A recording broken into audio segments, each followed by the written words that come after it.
Nobody warned you that finding yourself would feel this much like losing something, that one day you would sit in a room full of people who love you and feel this quiet, almost unbearable distance, not from them, but from the version of yourself that used to be comfortable there. You weren't sad, exactly. You weren't angry. You were something harder to name, something that felt like standing just slightly outside your own life, watching it happen, wondering when it stopped fitting. That feeling didn't arrive loudly. It never does. It started small. A conversation you smiled through but didn't mean.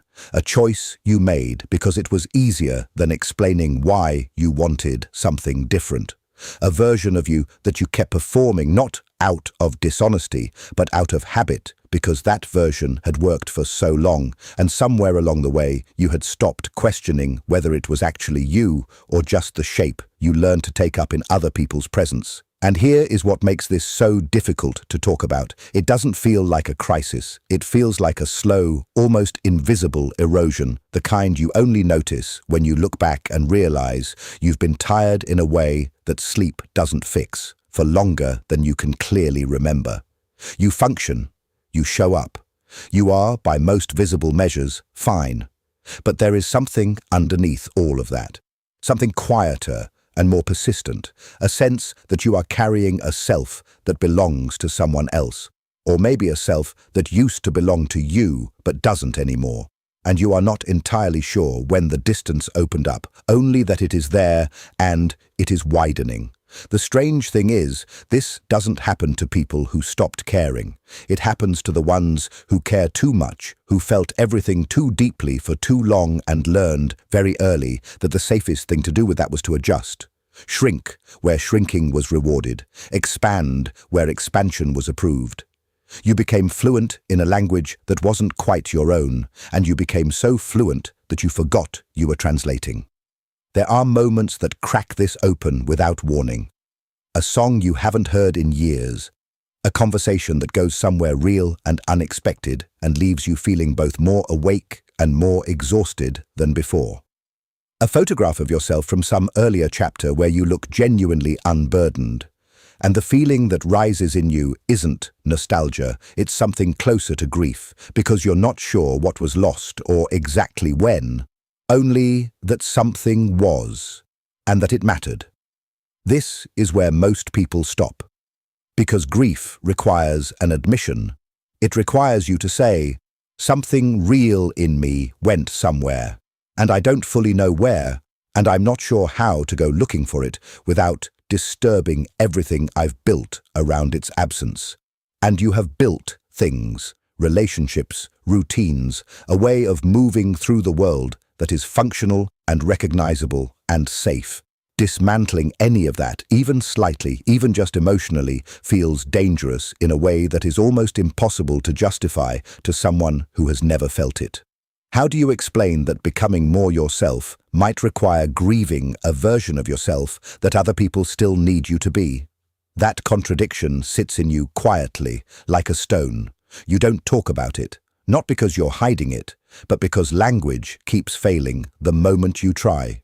It comes out wrong, too dramatic or not dramatic enough, and the people listening nod in ways that make you feel more alone, not less, because you can tell they understand the words, but not the weight behind them.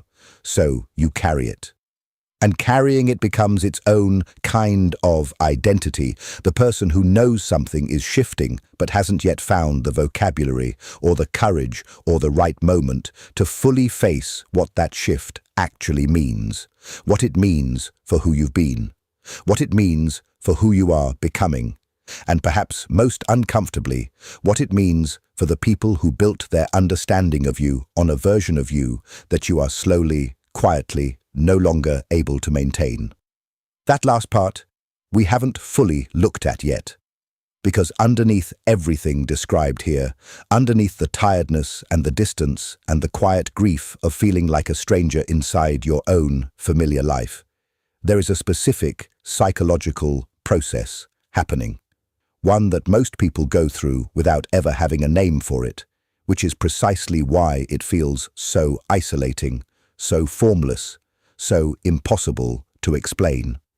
In the next part, we're going to go deeper into what is actually happening underneath all of this. The real reason becoming yourself carries this particular kind of pain, and why the people who feel it most intensely are almost never the ones who talk about it openly.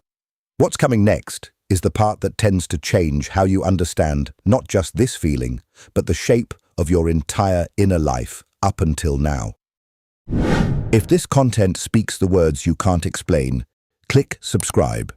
Thank you for your support.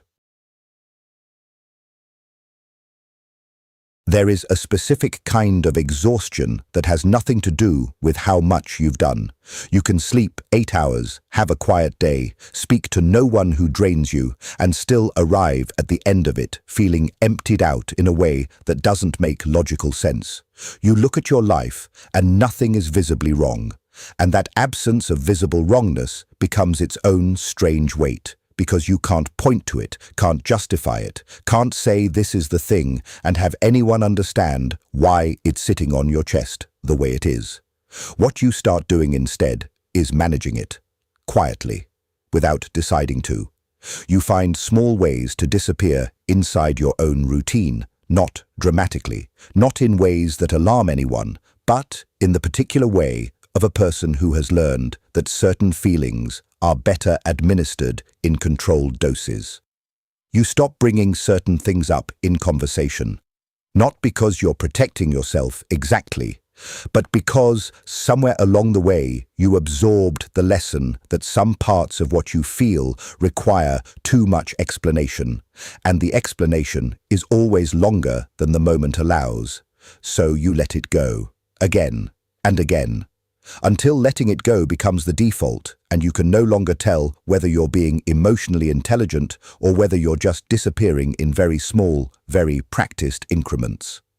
The strange thing about this kind of quiet self-abandonment is that it doesn't feel like abandonment while it's happening.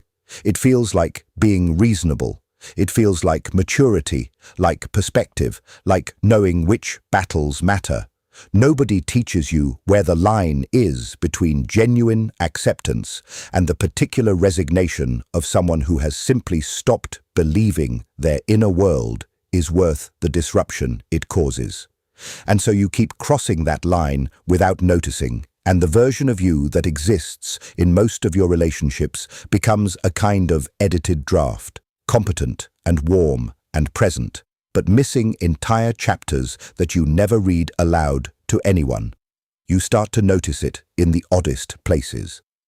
In the middle of a meal with people you genuinely love, your mind goes somewhere else entirely, not to a problem you're solving, not to something urgent, just away, like a window left open in an empty room. You come back. You re-engage.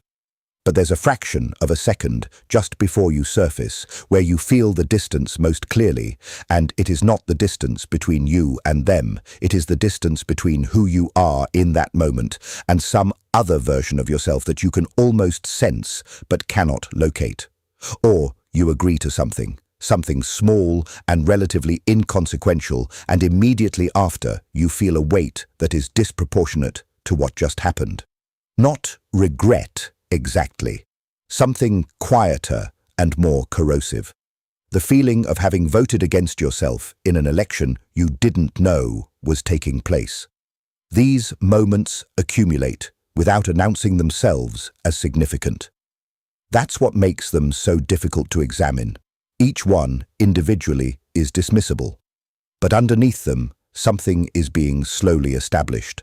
A pattern of relating to yourself as the least urgent concern in any given situation, as the thing that can be addressed later, after everything else is handled, after everyone else is okay, after the immediate and visible needs of the present moment are satisfied. Later almost never comes, and you learn to function in a permanent state of deferral, carrying a version of yourself that is real but rarely given any actual room. What starts to happen then is subtle, but it changes things. You begin relating to your own emotions the way you might relate to a persistent notification you've stopped reading. You know it's there. You're aware something is being signaled, but the volume has been turned low enough for long enough that it registers more as background noise than as information you need to act on. You feel things, but at a slight remove, as if the emotional experience is happening just behind glass, visible but not fully reachable. This is not numbness in the dramatic sense. It is something more ordinary and therefore more disorienting, the sensation of being moderately present in a life that is technically yours. The confusion this creates is real, because from the outside, nothing looks wrong. You are not withdrawn. You are not cold. You laugh at things that are funny. You show up when people need you. You are, by every social measure, a functioning and connected person. But there is a texture to genuine presence that you remember and can no longer quite access, a quality of being fully inside a moment rather than competently managing it from a careful, practiced distance. And here is the part that quietly unsettles people who feel this. You are not sure when it started. You cannot identify a single event, a decision, a moment of turning away from yourself. It did not happen like that. It happened in the same way a room slowly loses light. Not all at once. Not with any one cloud passing over, just gradually, incrementally, until you look up one day and realize you are sitting in the near dark and have been for longer than you noticed. Some people reach this point and decide the feeling is about their circumstances. They change jobs or cities or relationships, and for a while, the new context generates enough sensation to feel like resolution. But the particular hollowness tends to follow, because it was never really about the circumstances. It was about something that kept getting left behind in every version of the life, something that adapted and adjusted and accommodated until adapting became indistinguishable from existing. What that something actually is, what is structurally happening underneath all of these patterns, why certain people develop this specific relationship with their own inner world and others don't, that is not a question that has a simple emotional answer. It has a psychological one, and it goes further back and further inward than most people expect when they first start looking. That is where we're going next. Because what's underneath this, the actual mechanism, the reason this pattern forms in the particular people it forms in, is not what most people assume it is. And once it becomes visible, the way you understand not just this feeling, but your entire history with yourself begins to shift in ways that are uncomfortable and necessary and almost impossible to unsee.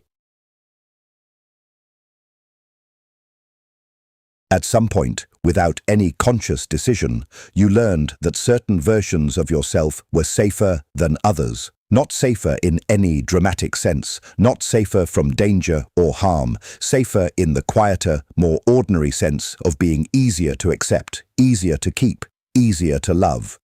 You learned this the way children learn most things, not through instruction, but through accumulation, through thousands of small moments that each carried the same unspoken lesson. This version of you lands well, and this other version creates friction, and friction is the thing to avoid. So you adjusted. Of course you did. That is not weakness. It is a completely reasonable response to the environment you were given. But something happens when that adjustment runs long enough and deep enough. It stops being a thing you do and becomes a thing you are. And then one day, years later, you are sitting inside a life and a personality that functions well and is recognizable to everyone who knows you. And somewhere underneath it is the original question, still unanswered, still quietly pressing. But what were you before the adjustment? Most people never ask that question directly. It feels too destabilizing, too ungrateful, too abstract to be worth the disruption. But the question doesn't need to be asked consciously to be felt. It surfaces as the inexplicable restlessness in the middle of a good life, as the dissatisfaction that doesn't attach itself to any particular thing you could fix. as the exhaustion of being reliably yourself, the self you built, the self that works, the self that other people have come to depend on, without ever quite feeling the relief of being known. Here is the part that is uncomfortable to look at directly. A significant amount of what you experience as your personality, your preferences, your emotional defaults, the way you handle conflict, the things you need from other people, the way you love, was not freely chosen. It was constructed in response to what was rewarded, response to what caused pain, response to what made you feel momentarily safe or permanently anxious. The architecture of who you are is not random. It was built with enormous precision to navigate the specific emotional environment you grew up inside, and it worked. That is the thing. It genuinely worked, which is exactly why it became so hard to question. You don't easily dismantle something that kept you intact, but the cost of that architecture, the hidden cost that doesn't announce itself for years, is that some of your most fundamental emotional habits are not actually expressions of who you are. They are expressions of who you had to be. And when those two things live in the same body, there is a friction that cannot be resolved by changing anything external, because it is not external. It is the friction between a self that was shaped by necessity and a self that is still quietly trying to exist underneath it. This is where identity confusion actually comes from for most people. Not from a lack of self-awareness, not from being lost, but from the strange doubling of carrying two selves simultaneously, one that is practiced and coherent and legible to the world, and one that is less formed, less confident, harder to articulate, but somehow more honest. And the practiced self is so much louder, so much more reinforced by daily life, that the quieter one can spend years barely making itself heard. What it does instead of speaking is press. It presses against the inside of decisions that feel slightly wrong without being clearly wrong. It presses in the gap between what you say you want and what you actually reach for when no one is watching. It shows up in the specific quality of your longing, not longing for things exactly, but for a feeling of being in your life rather than managing it, of moving through a day as yourself rather than as a very convincing approximation of yourself. The difficult realization is this: some of what you have been calling emotional exhaustion is not caused by the demands of your life. It is caused by the sustained effort of being someone whose habits and instincts and emotional reflexes were built around needs that no longer exist in the same form, but which continue to run in the background with the same urgency they had when they were first installed. You are still, in ways you haven't fully mapped, protecting yourself from emotional environments you no longer live in, still accommodating people who are no longer in the room, still earning a safety that no one is currently threatening to withdraw. And the version of you doing all that protecting, all that earning, all that quiet, relentless management, that version genuinely believes it is helping. That is not a small thing to understand. These patterns are not self-sabotage in any simple sense. They are loyalty. Loyalty to a way of surviving that once made complete sense, carried forward into a present where the original threat has changed form, but the response hasn't caught up. Seeing this doesn't immediately change anything. That would be too clean, too fast, but something shifts when you stop experiencing these patterns as evidence of what you are and begin experiencing them as evidence of what you learned. The weight of them doesn't vanish, but it becomes, for the first time, a weight that belongs to a story with a before, which means, slowly and without any certainty yet, that it might also have an after. What that after actually looks like, and what it requires, and why it is so much more complicated than simply deciding to be more yourself, that is where we're going next. There is a particular moment that some people describe not as a breakthrough, not as anything dramatic, but as a quiet, settling. A moment where something that had been pressing against the inside of them for years finally gets a name. Not a clinical name, not a label, just a recognition. Oh, this is what this has been. It doesn't feel like relief, exactly. It feels more like standing in a room you've lived in for a long time and suddenly noticing the architecture. Nothing has changed. The walls are where they always were. But you are seeing them differently, and that difference is small and enormous at the same time. What changes first is not behavior. It is the quality of attention you bring to your own experience. You start to catch the moments you would have previously moved through without noticing. The slight tightening before you offer an opinion in a room where you're unsure of your reception. The way your energy shifts when someone seems even mildly disappointed, not devastated, not broken, just quietly altered, like something in you is still taking attendance and recording every grade. These are not dramatic events. They never were, but they were always happening, underneath everything, shaping the texture of your days in ways you had attributed to your personality rather than to something you learned. That distinction matters more than it might initially seem, because the way you have understood yourself, the internal story you carry about why you are the way you are, what you find difficult, what you need, what makes you contract or expand, that story was built largely from the inside, from accumulated evidence, from patterns you observed in yourself and then hardened into conclusions. I am someone who finds closeness difficult. I am someone who needs to be useful to feel comfortable. I am someone who goes quiet when things get uncertain.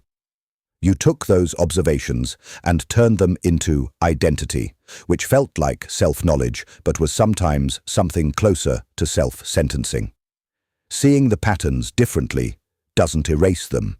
That is important to hold, because there is a version of this realization that tips into self-criticism, a retroactive judgment of every accommodation you ever made, every time you went quiet, every need you quietly set aside. But that is not actually seeing clearly. That is just redirecting the same habitual harshness inward from a slightly different angle. What seeing clearly actually looks like is less dramatic. It is understanding that the person who built these patterns was doing something intelligent, genuinely intelligent. They were reading the emotional environment they were given and constructing the most viable response to it. The quietness was information processing. The accommodation was relational intelligence. The self-erasure was, at the time, a form of emotional problem-solving that worked well enough to survive. None of that requires apology. But it does eventually require examination. The examination is uncomfortable for a specific reason. When you begin to see an emotional habit clearly, really clearly, without the fog of either defending it or condemning it, you also begin to feel the weight of all the moments it ran without your awareness. All the conversations where you edited yourself preemptively. All the relationships where the version of you that showed up was partial, not out of dishonesty, but out of a deeply habituated uncertainty about whether the fuller version would be acceptable. You feel, looking back, something that is not quite regret. It is more like a tender recognition of how long you have been working, quietly, invisibly, without anyone knowing how much effort the ordinary act of existing in a room with other people has sometimes cost you. That recognition changes something in how you relate to the exhaustion. It stops being evidence of weakness or oversensitivity or some personal deficit. It becomes comprehensible. Of course, you are tired. You have been managing something complex and mostly alone for a very long time, without a language for it, without even the awareness that management was what you were doing. You thought it was just how life felt. You thought everyone moved through their days carrying this particular weight and simply didn't mention it. Some of them were, but not all of them. And the ones who weren't had, somewhere along the way, either been given or somehow found a different relationship with their own interior life. One where the self was not primarily a problem to be carefully administered. What you are developing now, slowly and without any clean, linear progress, is something like that. Not a healed self, not a resolved self, just a self that is beginning to be witnessed by the person it actually belongs to. That sounds simpler than it is. Because witnessing yourself truly without the immediate impulse to correct or improve or explain away what you find requires a tolerance for discomfort that doesn't come from deciding to be more self-aware. It comes from something quieter and slower, from enough moments of sitting with what is true about you without immediately doing anything about it, that the act of looking begins to feel less dangerous than it once did. You are not there yet, maybe. Most people aren't for a long time. But something is different now than it was at the beginning of this. Not fixed, not lighter necessarily, just seen from a different angle. And the version of yourself that has been pressing quietly against the inside of everything you do. The one that never quite disappeared, no matter how thoroughly you constructed a life around its absence. That version is still there. It was always there. You are only now beginning to understand what it has been trying to tell you. If something in this felt true, not just interesting, but true in the specific way that lands somewhere personal, I want you to sit with that for a moment before you scroll away. Because that recognition, that quiet, uncomfortable yes, is not nothing. Most people feel it and immediately move on, which is exactly what these patterns were built to make you do. Move on. Keep going. Don't look too long. So if this reached something in you, leave a comment. Not because it helps the channel, but because writing it down, even one sentence, even just the word yes, is a small act of not moving on. It is, in its own quiet way, the beginning of taking yourself seriously. Does any of this sound like you? Tell me in the comments. And if you know someone who carries this kind of weight without ever quite having the words for it, send this to them. Not with an explanation. Just send it. Sometimes, the most honest thing one person can offer another is simply, I saw this and thought of you.